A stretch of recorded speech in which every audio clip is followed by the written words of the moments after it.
Welcome to International Trade Dispute Settlement 2.0.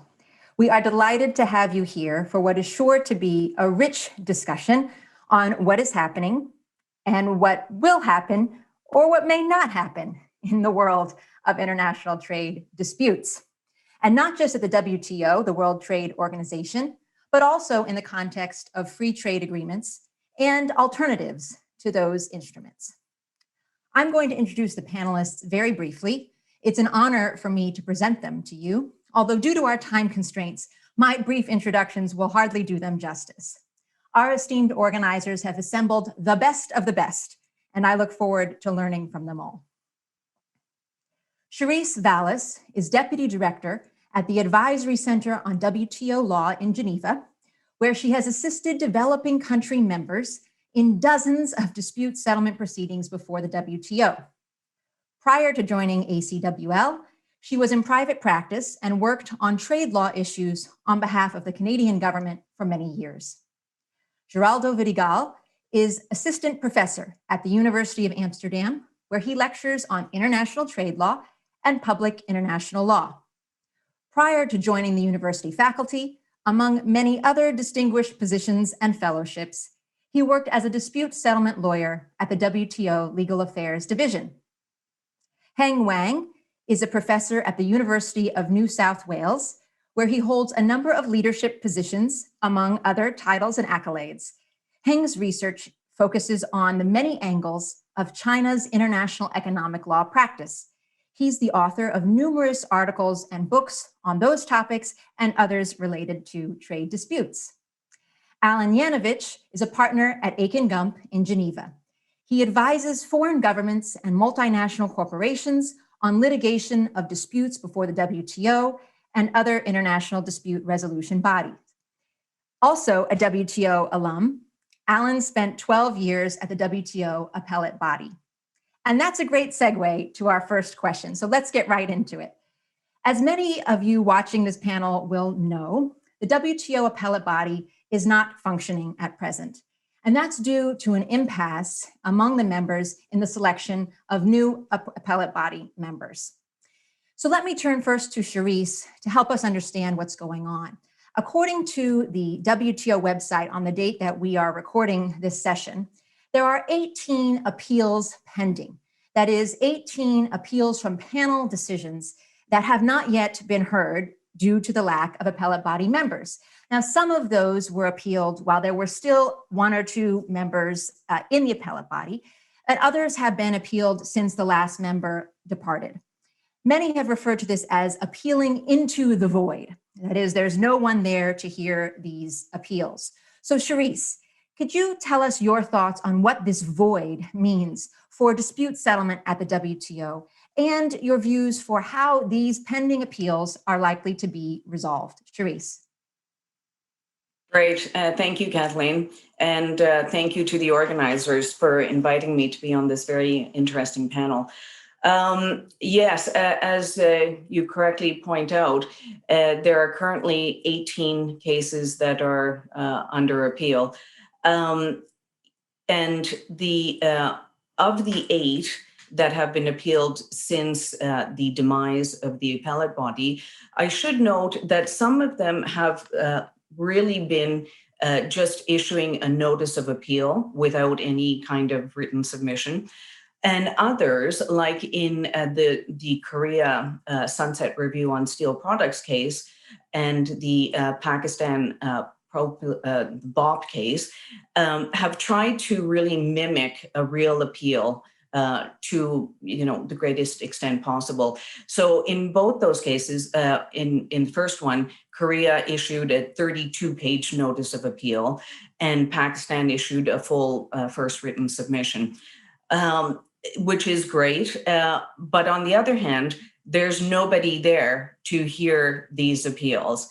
And it really goes to show that one of the, real hallmarks of WTO dispute settlement was the whole automaticity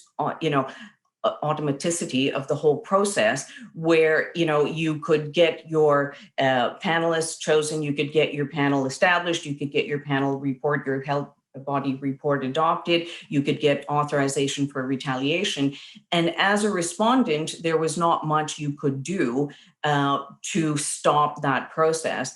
And now you can. You can appeal into the void. And what does this mean for the WTO dispute settlement system as a whole? Are we seeing fewer cases? Because what is the point of being a complainant and going through the expense, the financial resources, but also the human resources of bringing a case when in the end, the respondent can just appeal into the void and you have nothing to show for all your efforts. So the question is, you know, even if we, by some chance, get a new appellate body at some point, how will a new appellate body deal with, you know, right now 18 cases, and in all likelihood, we are not going to get a new appellate body for the next couple of years. So what will be the number of cases that can be on the docket at, you know, whatever point in time we have a new appellate body? And I think that it's very, you know, important to try and think of how to try and deal with this. What would be the way forward? And I think one way forward would be to take a sort of a page from what is happening with the multi-party interim appeal arbitration agreement, which we will be talking about as well. To say maybe we have to bring the dispute settlement system back to what it was originally intended to be, with, you know, more streamlined appeals, you know, stricter respect for the guidelines, for the timeframes, et cetera. But it remains to be seen whether that will in fact come to pass. Thanks, Charisse. Heng, let me ask you the same question. What do we do about this void? What's going to happen with these appeals? Thank you very much for having me here. It's been great. I agree that's actually the current appeal into the void has been a real challenge for the WTO in terms of the confidence of the WTO and multilateralism, and also a shift away from a rule-based system. And then we like to see a very difficult situation where, because of the difficult and also the needs to nowhere in the reality, there'll be like to have more unilateralism in that regard. And in terms of the solution, to be frank, I think it's been a quite challenging one. So it's really seeing a lot of negotiation going on, but has not really solved the core problems of the multilateral trading system. So I think it's been underlying issues about, you know, the lack of the new rules dealing with the new challenges we are facing, including those issues regarding competition or the issue regarding agriculture, relating to issue like the data flow and so on and so forth. So then you have two questions. One is that what should happen? So what should happen will be that it will be great that you have an interim, you know, appeal system, as we'll discuss later, that can operate, but in reality, they have limited by the number of the parties and also the willingness of others to join. And also, ideally, they will have a possible development of the rules, you know, like the maybe not multilateral rules, but plurilateral rules, agreements to deal with those core concerns of the WTO members. So I think that's probably the two ideal way we can move forward. I mean, to have a solution for appeal and seeking long-term solution, as well as seeking the solution on the lack of the detailed rules on the new issues. But in reality, we are finding very difficult because the lack of the common understanding, even among the parties, even regarding dispute settlements. The U.S. has concern on that. The Biden administration has not really shifted a lot from the Trump administration's position. So it's likely that we'll still see a struggle in that regard and kind of shift away for rule-based system. That'll be a bad news for everyone, I think. And meanwhile, they may have more developments regarding regional trade agreements or unilateral measures. Thanks, Heg. Well, let's pick up on what you both raised, this multi-party interim appeal arbitration arrangement pursuant to Article 25 of the Dispute Settlement Understanding. We'll call it the MPIA for short here as it is done. Now, this is something that a couple dozen members have put together, right? A temporary appeals mechanism to keep the system functioning until a permanent solution can be found. So, Heng, why don't we start with you? Can you tell us where we are on that? How many appeals do you think might end up going through this MPIA process? Why hasn't it been used yet? And last, is that the future? You sort of spoke to that a moment ago, but do you expect the MPIA to be long lasting? Yeah, thank you. I think it's been great that we have the MPIA in terms of at least addressing the potential appeals among some of the WTO members. But currently, they still have a small numbers, about 20. Three members of that has been adopted that, but we still seeing that a lack of the some of the major players in that ones, including US and Japan. And actually, for the reasons why it has not been used, I think there are several reasons for that. Broadly speaking, there are small coverage in terms of the members of the WTO. Think of over 160 of the WTO members. There still have been a relatively small proportion of that. And also for some parties, like EU, Canada, and Norway, there are not so many disputes among themselves. And also, secondly, the issue is that actually they still have some uncertainty about the role or the status of MPIA. So, for example, whether there are concerned by parties that whether MPIA will undermine the possibility of restoring the appellate body itself, or will be a permanent instead of interim one, and also whether they will need to separation of the WTO members into different groups, depending on whether their preference on that, or that will affect their future landscape in terms of dispute settlement. So I think that's been a quite tricky situation in terms of that depends on how many people, how many part members will join the MPI agreements, and also depends on how they address the issue, because you also is going to be seen in operation. So whether MPI decision will be regarded as a precedent, because it's been vague in that regard. There's a kind of error in that. So I think that's at the end of the day depends on the political willingness and the confidence of the parties in that. And also, I think it cannot blame the MPI itself again, because the concern behind the dispute settlement dilemma is about probably lack of the new rules in the trading scenario. So MPI or the dispute settlements crisis only surface of the problems we're facing. So if we don't solve the root issues, I think the crisis of dispute settlement is pretty hard to address that in any time soon. Thanks, Heng. Charisse, back to you. Do you share Heng's view on MPIA, or what's your take? Yeah, thank you, Kathleen. It is true that the MPIA does have a limited number of participants. I understand there's 25, with Peru having just joined on the 10th of February. And it's also true that you have some very frequent users of the system, like the EU and China and Canada, and less frequent users like Singapore and Iceland. And so it's kind of an odd grouping in some ways. I mean, the MPIA was just notified to the DSB on the 30th of April, 2020. So it has not been, in place for that long. And when you look at the participants of the MPIA and the active disputes involving, two participants of the MPIA, you actually only have 3 active disputes. So the first one is Canada Wine. This is a case brought by Australia. And the interim report in that case was issued on the 6th of July.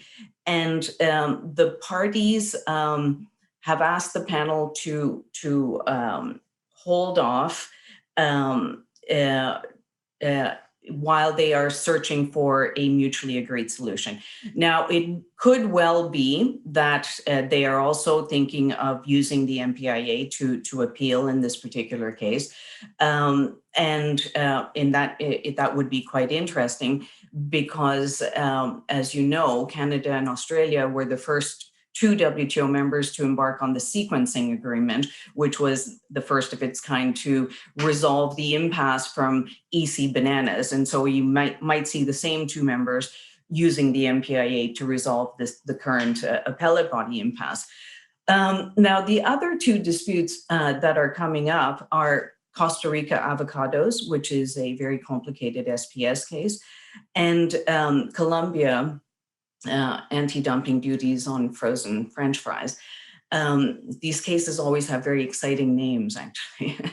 But in any event, and so it will be interesting because if Canada and Australia actually do manage to come up with a mutually agreed solution, then the next two cases in line will be two cases which are being conducted entirely in Spanish. And so you could see the first two MPIA awards being, done in Spanish. Now, it's interesting because there are only 3 native Spanish speakers and I think one other person who may speak Spanish. So it'll be interesting to see how that could be addressed. And one of those MPIA arbitrators is Claudia Orozco, who's Colombian, and so obviously could not sit on the Colombia French fries case. But, let me just make one last point.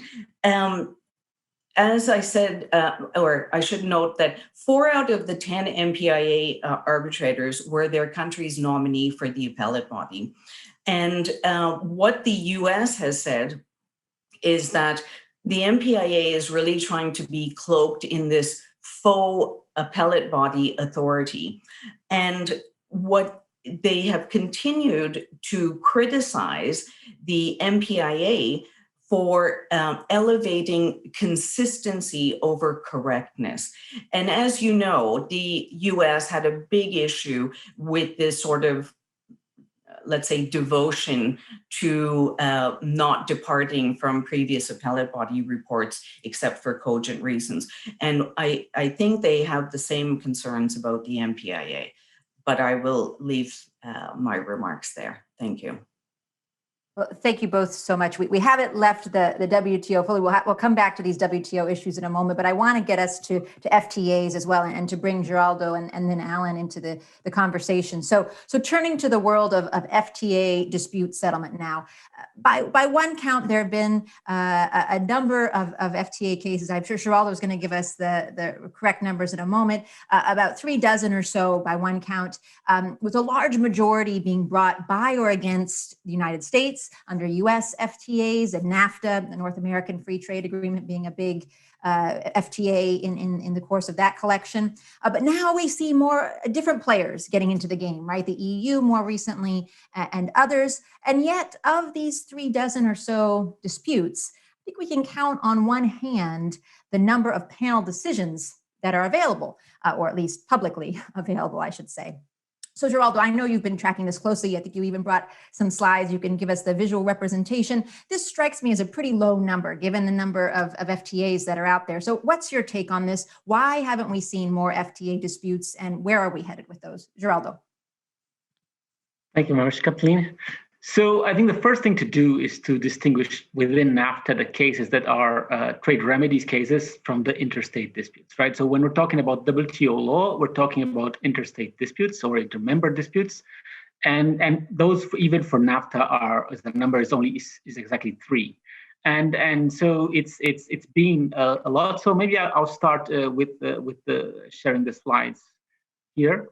And so I have in my presentation the number of MPIA of disputes, actually compared number of WTO disputes and regular disputes. So if you look at the number of RTA disputes compared to the number of WTO disputes, it's been very low.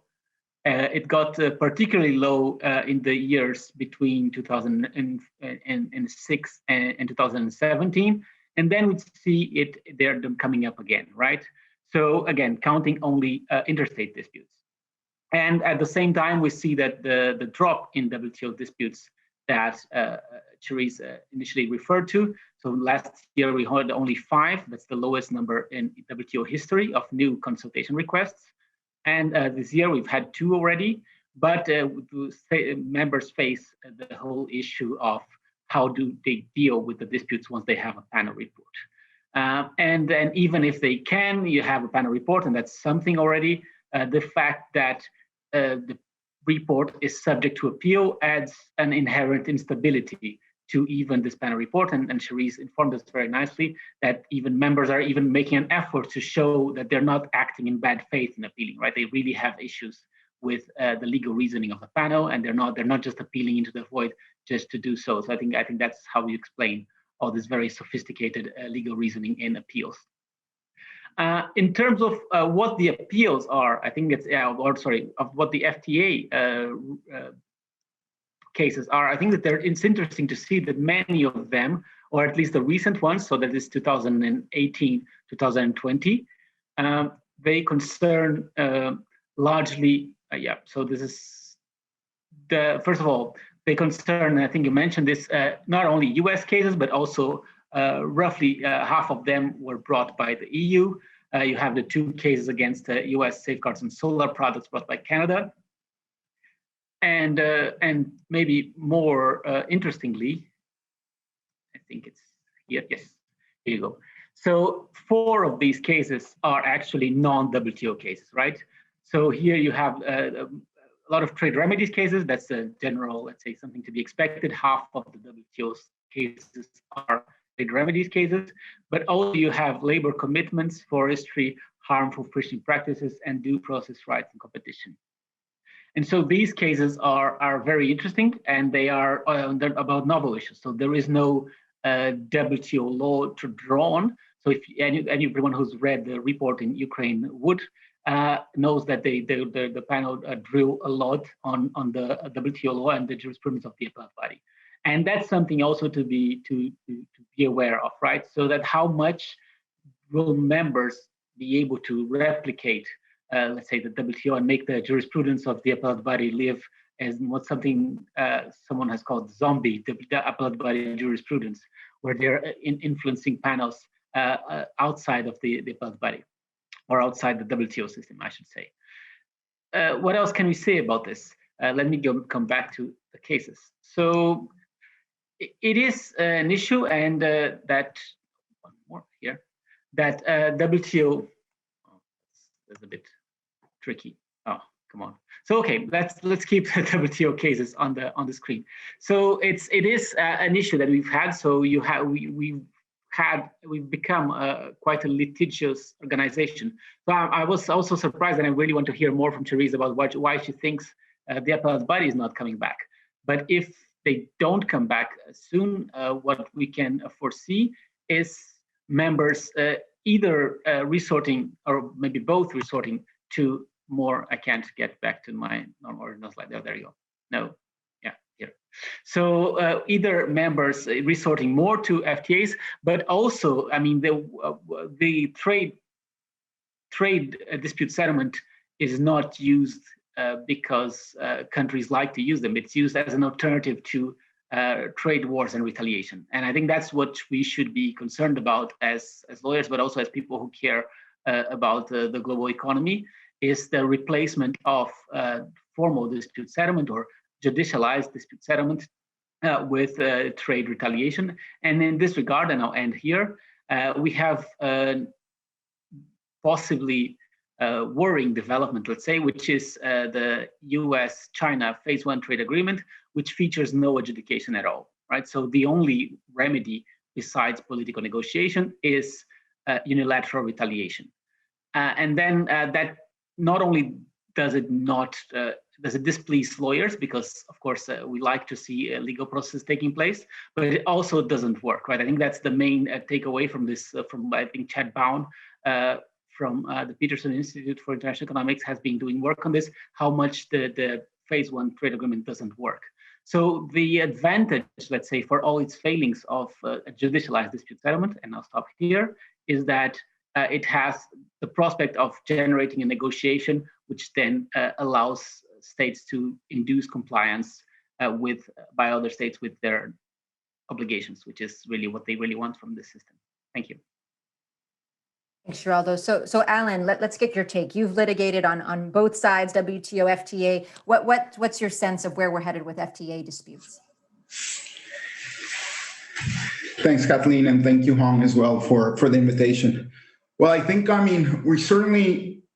we and our clients are looking much more carefully these days at FTAs and looking them as a potential option, given the continued sort of challenges that we face here in the WTO. But the WTO still remains sort of the gold standard. And one thing that is worth mentioning is that panels continue to work, and they continue to work really, really well. I think in most instances, panels do a great job and continue to do a great job and have been doing a really good job during the pandemic in trying to resolve disputes. And some disputes are being resolved. There have been a few that have been settled recently.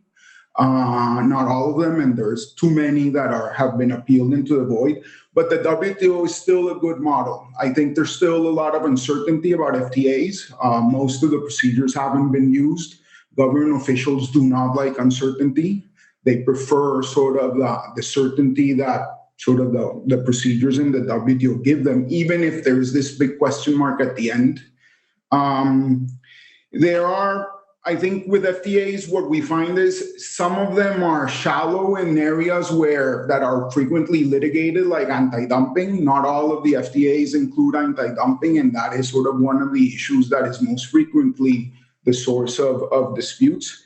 I think what we've also found is that some of the problem countries tend to have very shallow FTAs. So, right now, countries like Indonesia and India, their FTAs are not that useful sometimes.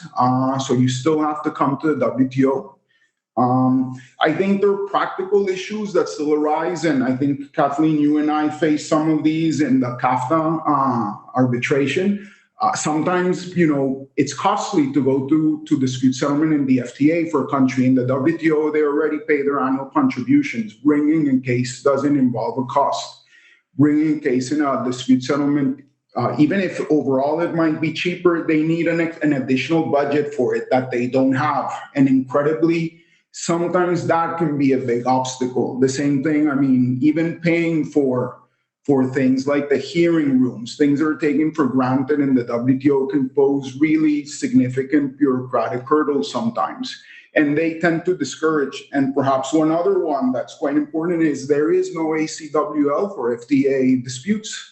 That's one advantage that developing countries have when they bring a case to the WTO that they do not have in FTA. So I think all of those factors continue to dissuade some from using FTAs. But if the situation here doesn't improve, we'll see sort of more countries perhaps looking at it more carefully as an option, and we may see more cases. Thanks, Alan. So interested, a lot of things now on the table, and I hope that we'll have a chance to hear from everyone to respond to one another on each of them as we get in our second half here of our session. But before we do some more responses, I do want to have us talk a little bit about the pandemic and the impact of the pandemic on trade disputes, what that might look like. So obviously everyone's waiting to see what governments will do in response to the pandemic. Things are changing quickly. A lot of news recently about vaccines and how to handle those. So I want to ask each of you, what types of disputes are likely to emerge? How do you think they're going to be resolved, bearing in mind the different challenges that you each have illustrated already? What should we expect in this regard? And let me start with Alan. Alan? Thank you. I guess the first thing that comes to mind is the issues relating to localization. There seems to be this trend towards promoting localization or requiring localization, and this sort of theme about the importance of localizing certain sort of essential supplies and certain supply chains. And that seems to be sort of the issue that I see that could be looming sort of most heavily and may be a source of disputes, of future disputes. And it's quite a change because as sort of a long time ago when I started in trade, it was the complete opposite. You would have sort of the policy was to prohibit localization. You would have sort of the US taking a very anti sort of local content posture. And that has changed. And now we see some developed countries that are actually taking the lead in sort of justifying the need to localize. And if the bigger countries do it, the smaller ones are going to follow. So, there's a risk that we will have sort of all these localization requirements spreading throughout the world. Therese, what's your take? Well, as you correctly pointed out, Kathleen, there has been a lot of discussion about the vaccines and how one can, first of all, get them to everybody around the world and not just to the developed countries that have the money to pay for them. As you know, India and South Africa have proposed this issue of a waiver of patent rights for vaccines. That was done last October. And many of the developed countries pushed back to say that, look, this is not just an issue about patent rights. This is really an issue about, technology transfer, and this is not covered by the WTO agreement. We've also seen the new WTO DG make a very active plea for, broader distribution of these vaccines and to end export restrictions on vaccines. And it will be interesting to see whether this will end up in a dispute, because of course, this is a hugely important issue for, everybody around the world. And we've not really seen this kind of this specific issue certainly ever come before the WTO. And so that would be, I think, something to monitor. There may be other disputes that are not specifically pandemic related that perhaps we can get into if we have enough time, but I'll end my remarks there. Thank you. Thanks, Therese. Heng, what's your thought on this? Yeah, thank you. I think it's been, I agree with the co-panelists what discussed. I think they also have the issue about, for example, general exceptions about, GATT Article 20B. How do you interpret the measures you've taken in the COVID-19 that to restrict trade, but for the purpose of the public health and other considerations? Another issue I think will be relevant is also about, the increased use of, national security related issue. They may not necessarily relate to COVID, but are more, frequently used in different contexts. And third aspect, I think, will be a continuing issue about tariffs that may happen between US and China. They already have the double disputes on regard. It remains to be seen how they'll be settled in that regard. And the fourth, I think, will be issue like the subsidies, because the governments pretend to use the subsidies, to combat COVID, to stimulate the economy, and that may lead to further issues on that. And also you may have issue like, the restriction on the medical supplies, and they may have the issue about SPS agreement issue, or for the vaccines, they may have issue about with the compulsory licensing. And more broadly, I think that's we will see that in the COVID, they have more shift towards digital economy. And they may not specific to the COVID, but about the issue like, digital economy issue like data flow or digital tax issue. They may probably largely fall outside of the current rule of the WTO, but they are potential real challenge we're facing. I think what will happen is that we're like to see a less predictability, and two, more fragmentation, and also incoherent or even parallel practices, in practice, in terms of the regulation of the new issues ranging from digital economy to the national security. Great, and let's get Geraldo's view on this as well. Geraldo. I think what the pandemic will show, if anything, is that the WTO isn't well equipped to deal with emergency issues, right? So if you have to make, I mean, the panel would, even assuming a functioning dispute settlement system, it would take from 2 to 3 years to get the final ruling. So it wouldn't, I mean, it would be possible. I think it would be a useful system for, let's say, early warnings. I would say that something closer to the specific trade concerns mechanism that exists in TBT and SPS would be more useful at this stage than really some sort of any sort of judicial review that would take 3 years to produce a result. Because what really needs to happen is an information mechanism. So if you look at how how political scientists look at what the WTO does, it's really more of an information mechanism. And then at the end of the day, of course, you have the possibility of retaliation if nothing else works. But really, what really matters is transparency and the flow of information and the ability for states to monitor what each other are doing. I would say that this is possibly what has held, let's say, us, how most states in check in terms of their export restrictions. I mean, they lasted for a while.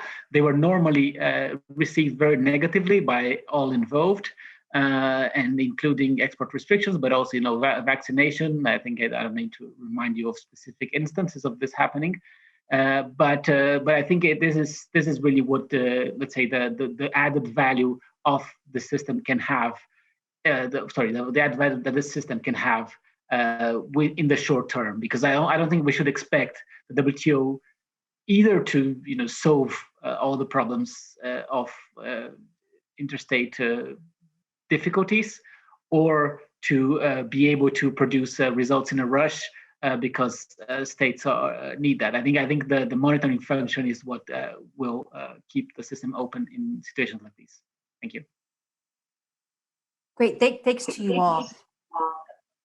We have an opportunity now to allow everyone to respond to what's been put on the table.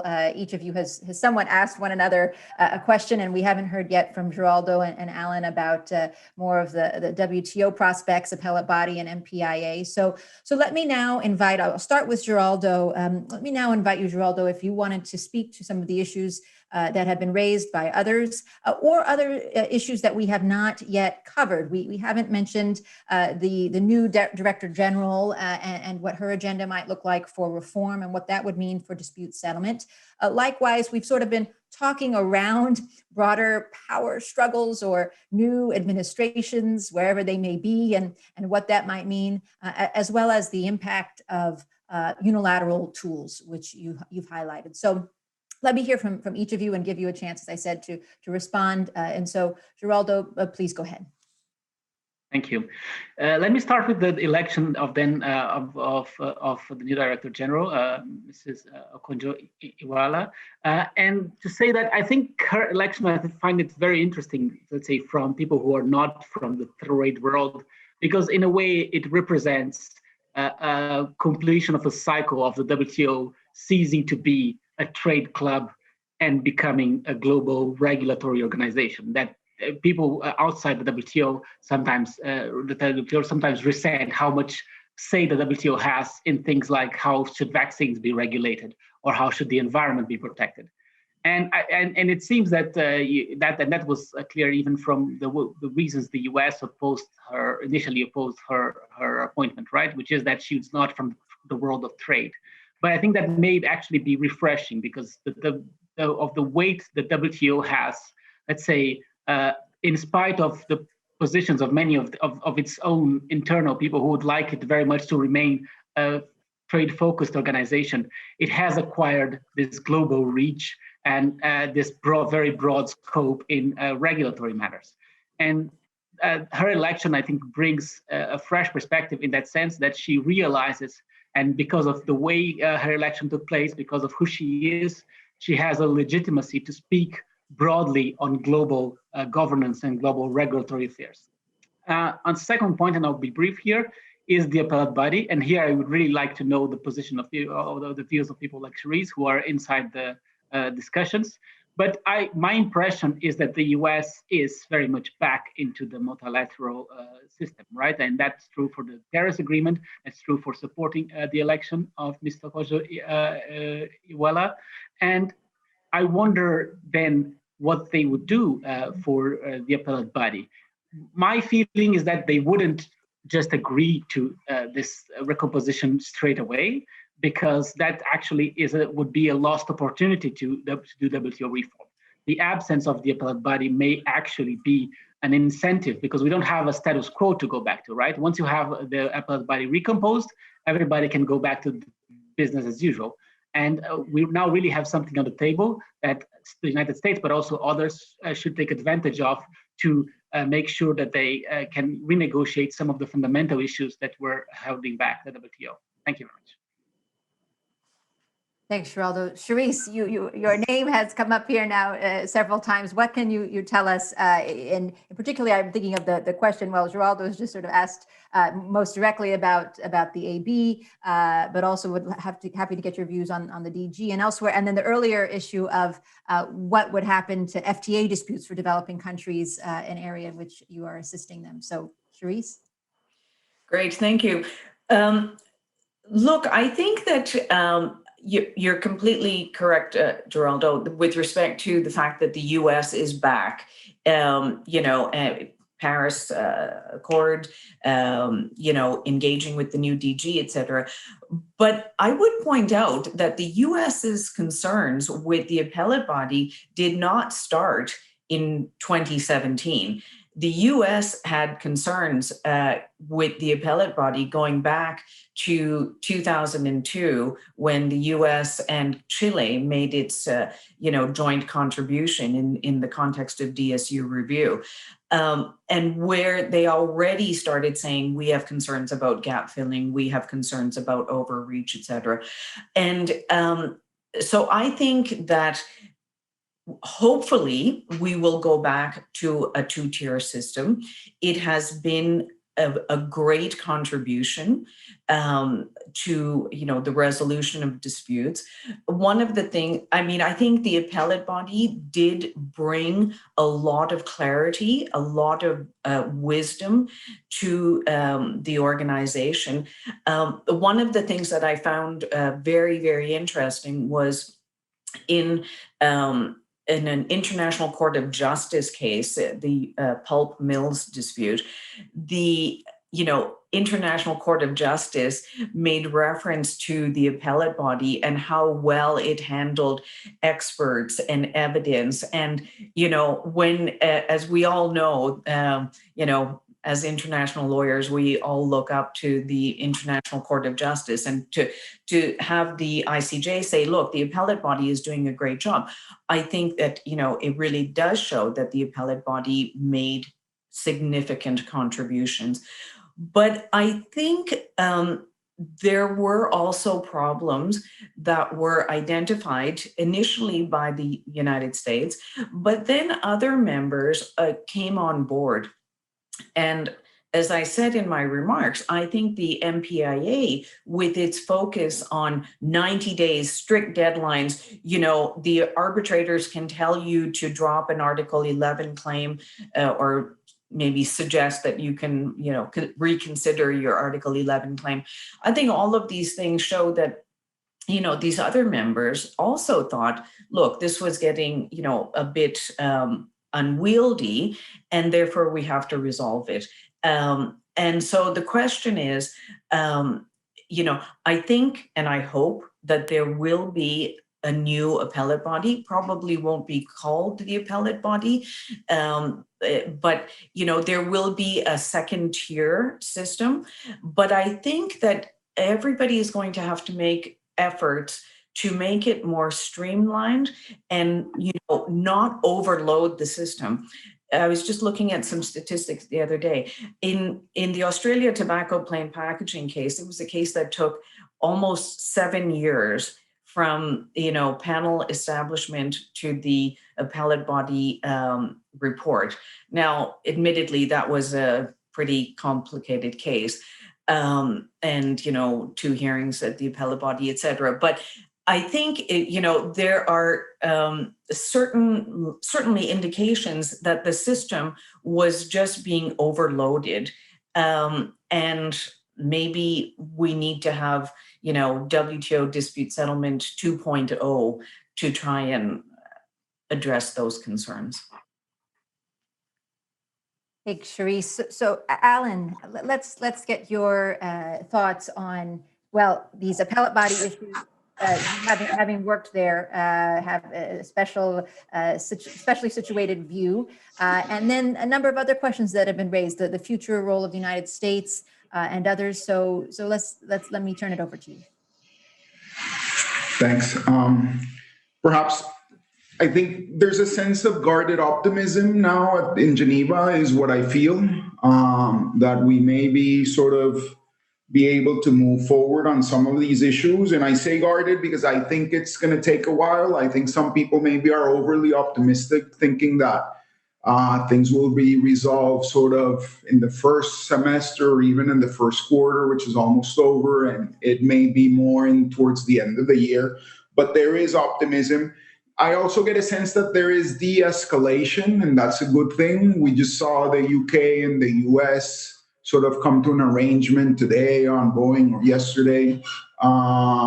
We may start seeing some de-escalation of some of the more politically sort of charged disputes as the new administration comes in. We've seen it also with respect to disputes in other parts of the world. And I think that will help the system as some of these sort of more politically sensitive disputes are start to be removed from it. I am still very uncertain about what role the U.S. administration sees for the dispute settlement system. We all know that the previous administration just neglected the system, and neglect, I think, is the mildest way to put it. I think we want to see what this administration, what role it wants for the system. Does it see it as helpful or not? Hopefully, we'll see it as helpful. And I think that would be sort of would help a lot to move the process forward. We have issues that are starting to become more important, like environmental issues, climate change. It's an issue where there's a lot of potential for cooperation, but there's also a lot of potential for a lot of frictions. And so it's a new area where a lot of countries are starting to sort of enact new legislation, new policies that may start creating some frictions that may come to the WTO. And then we have sort of the potential for disruption and disorder from the measures that some countries are adopting for self-help, like the EU. So these new instruments that permit sort of countries to take self-help measures if something is appealed into the void, or if a country sort of is not using the system in good faith. And that's a potential for disorder. But I think what we see is the panels continue. I think sort of some of the complaints about how long it takes, sometimes they're exaggerated. The process is relatively quick. It could be quicker, but there's probably more that the litigants can do than panels to make it quicker. And I think people are more conscious of some of the excesses of the past, and that may help. I think it's still going to be a long way before the appellate body is restored. I get a sense that there still will have to be a lot of discussions, and I think Jesse Cryer pointed that out recently in the blog. But I think it's more likely that the SU reform and the appellate body will be sort of swallowed up by broader discussions about WTO reform, and I don't see it sort of being resolved separately and more quickly. Thanks, Alan. That's the International Economic Law and Policy blog to catch that comment from Jesse Cryer. Thanks.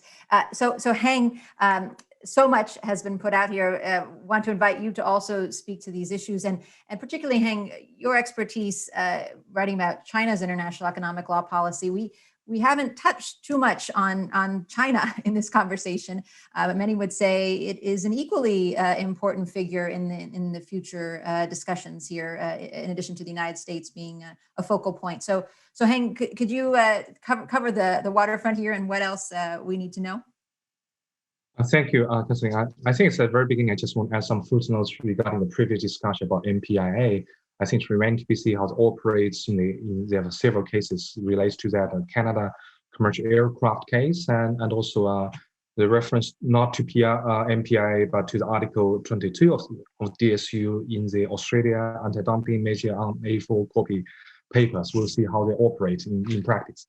And then coming back to the issue, I think it's really a great topic to look at the future of the trade war down the track in the next decade. And of course, I think that US and China, EU, and those major players will largely affect the landscape we'll see.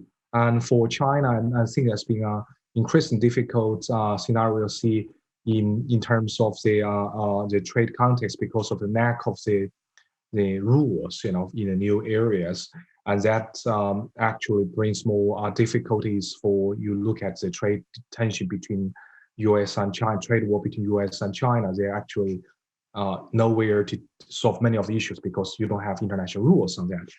I think so. One area I think we can think of, and particularly interesting, or I think was very important for businesses and other stakeholders. It's about the shift towards more digital economy or the high tech and data, and the COVID actually speed up the process in that regard. And there's we are like to see a huge attention.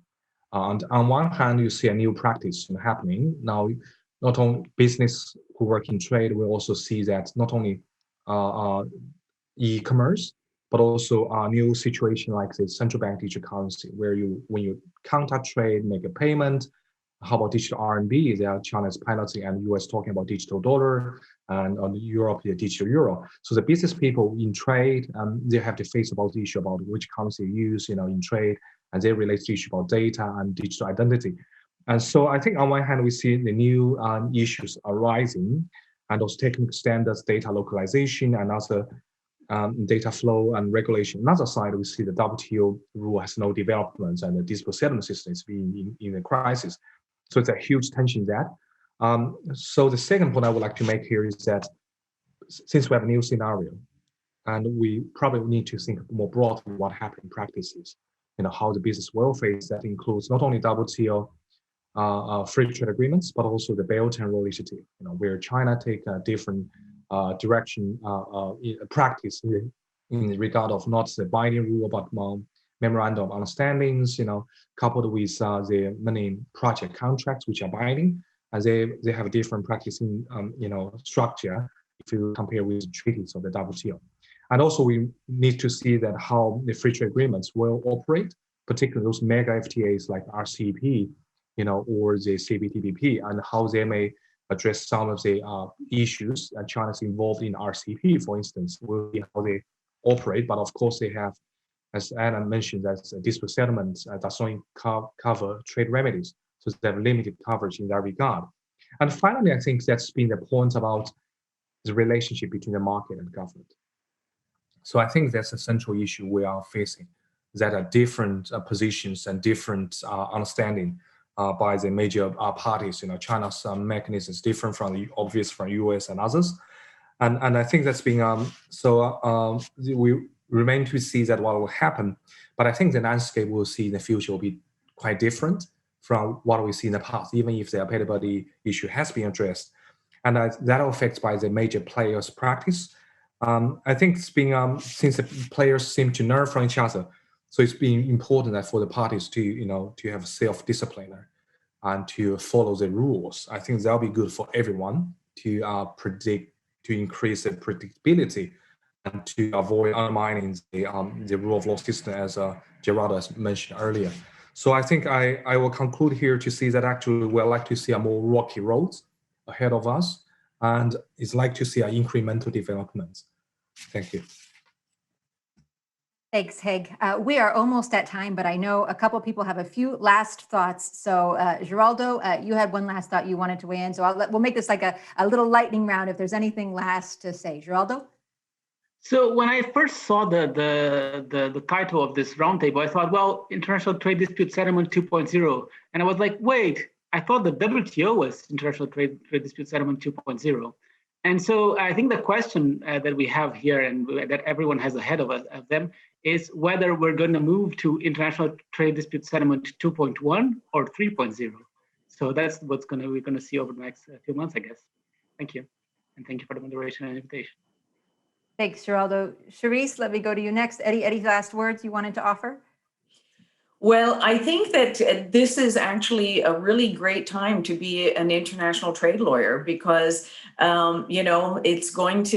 are going to be developments going on, and it'll be nice to see what happens. Because I mean, we've seen the pendulum swing back and forth, and the WTO was a response to the GATT, and now we're going to see some sort of response to the first iteration of the WTO.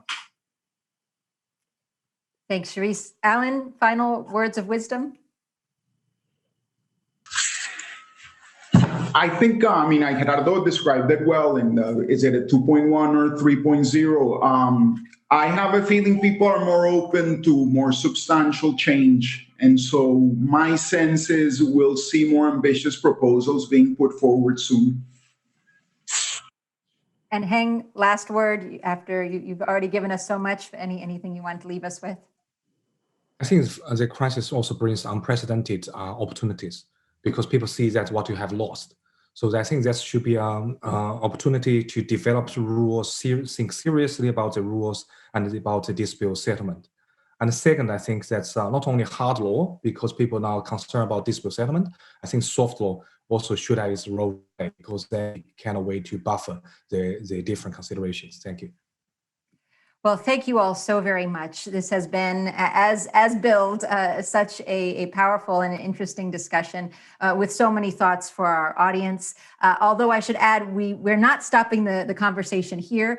You can click on the link at the bottom of the screen to join us in continuing the conversation in a separate Zoom room. At the end of this session, we will, some of us for whom we are in an appropriate time zone, will be able to continue the discussion with anyone who is watching now, and we look forward to doing so. But let me again thank Charisse, Geraldo, Heng, and Alan for these just terrific comments and so much to think about. I think true to the theme of our annual meeting, Reconceiving International Law, Creativity in Times of Crisis. Everything we've talked about today just fits so perfectly within those themes, and we'll all be watching to see what happens in the future. I want to lastly thank committee member, annual meeting committee member Hong Zhang for helping us get organized and for inviting us. The annual meeting co-chairs, and particularly Simone Batifor, for helping us be here and organizing the entire conference. And as always, we want to thank our terrific IT AV team, as well as the Tiller House staff, particularly Wes Rist, for his leadership and guidance in the annual meeting. So with that, we look forward to seeing all of you very shortly in continuing the conversation. And thank you again for watching.